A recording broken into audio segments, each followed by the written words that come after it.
So take us into that moment, John. What was it like for you to stand there, having taken the gamble, come to AEW to now be the top dog and be in the ring with that title? I'm feeling pretty fucking good about it, to be honest with you. Like, if I was 25, a moment like that, when I'm a little bit more angry, have a little bit more tempered tantrum tendencies. Guy like that, he's got the inner circle out there. He's gonna try to get me off my game. He's gonna talk mad crap. He's gonna say, Jericho will say anything about your mother, your sister, or whatever, and you gotta stay just focused and not just focus on task at hand and get the job done. Because I just knew, I just knew in the bottom of my heart, this man can't pin me. He cannot submit me. He will not beat me. He's gonna have to kill me. He's gonna have to knock me out, and I don't think he can do it. So I'm gonna have to have eyes in the back of my head and make sure I don't get tripped up by all these obstacles. He's been trying to throw every obstacle at me for the last 2 months, from stabbing me in the eye, from trying to trick me into joining. It's a stupid group, from beat downs, getting jumped, throwing assassin at me, and I've survived all these things. And the whole time, just stay focused on the task, execute, get the job done. And that feeling of satisfaction, a piece of work, that artistic satisfaction, 8 weeks of beginning to end, a piece of work. It's like popping fucking bubble wrap. It's so satisfying. It's why we do this. And to be standing there in the arena full of 6,000 people who are just so happy, and they've been on the ride and been on the journey, and it just, you know, it's like a painting I can hang on my wall and I can always look at. Moxley. My name is AJ from the AJ Awesome Show. What's up, little man? What is the AJ Awesome Show? It's a podcast on YouTube where I interview wrestlers. All right. It's And very industrious of you. my question is, if there's anyone that you could face for the belt, who would it be? Well, I don't want to single anybody out, and I don't want to hide from anybody. I will, like I said in the ring, I don't care. Like, I've been calling out. I've been actively seeking competition. Nobody wants to fight me. There's no benefit to fighting me. You're not gonna beat me. You're probably gonna get hurt. It's been hard to find opponents.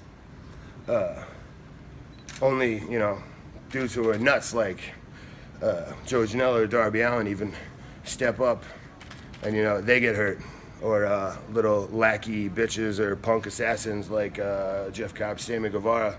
You either have to get paid an extra bonus or you have to have a screw loose to want to get in the room with me. But now I've made myself a target. Now people are going to be a lot more intrigued at the opportunity of risking getting hurt in a match with me, because everybody is going to want this big, shiny, beautiful freaking gold belt that's all covered in blood.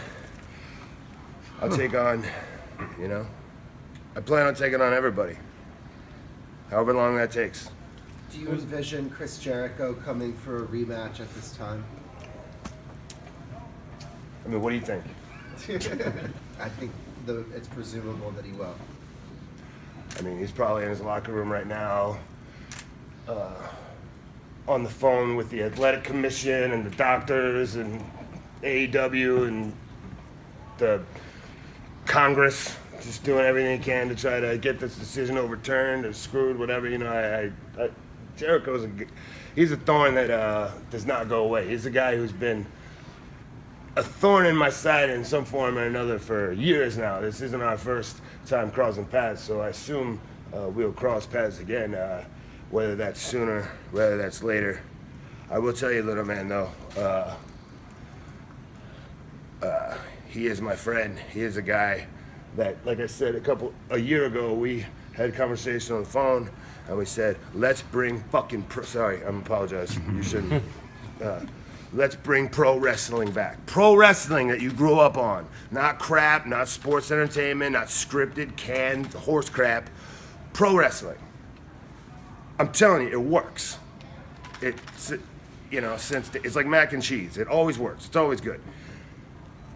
And we brought that back to the people. But the guy who I had that conversation with was Cody Rhodes, who has put himself in a scenario where he can never get a world title shot. I'm just thinking of this because I literally just walked by him in the hallway. But I'm not going to play that game. I'm not going to live in a world where,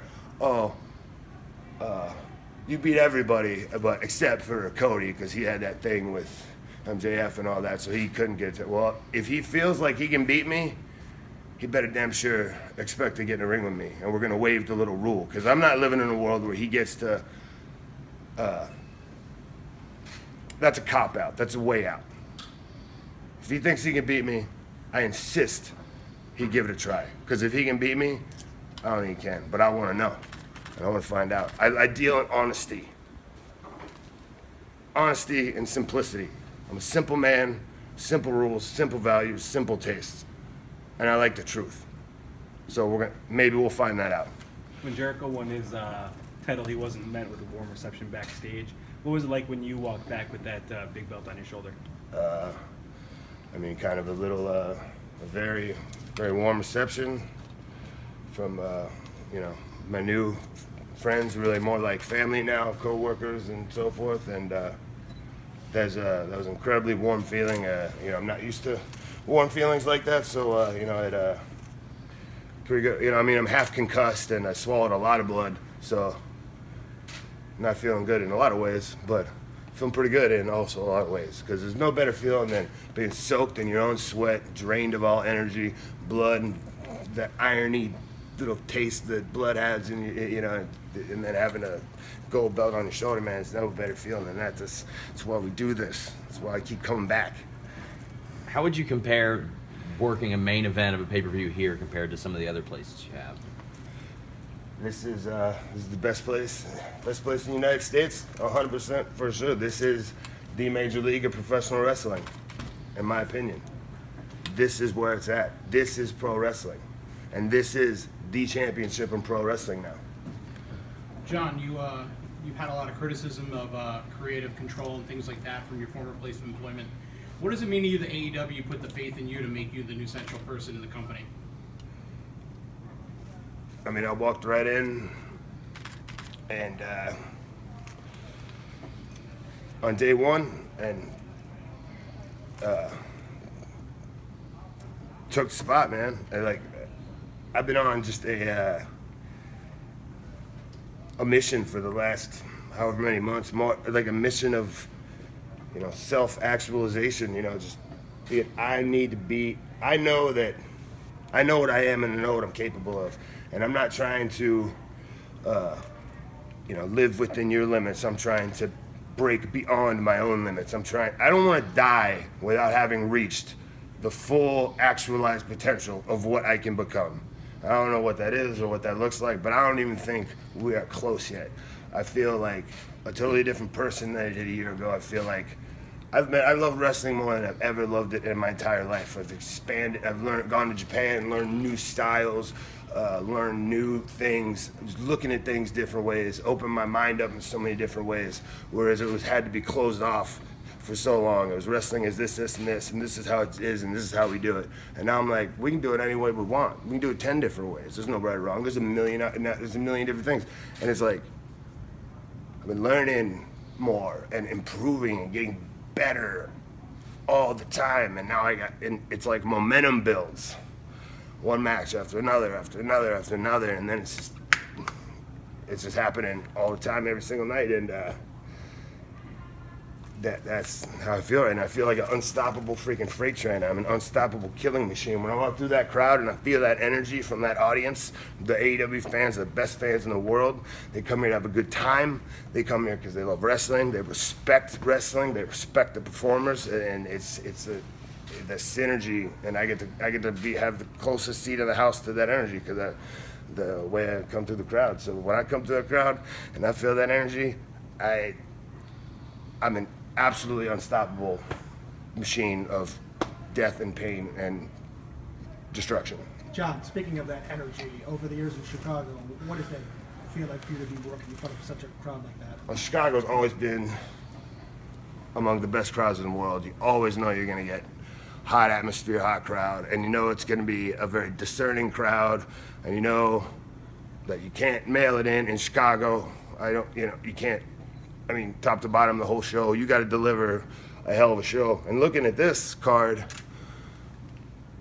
I mean, Jesus Christ, what a stacked card.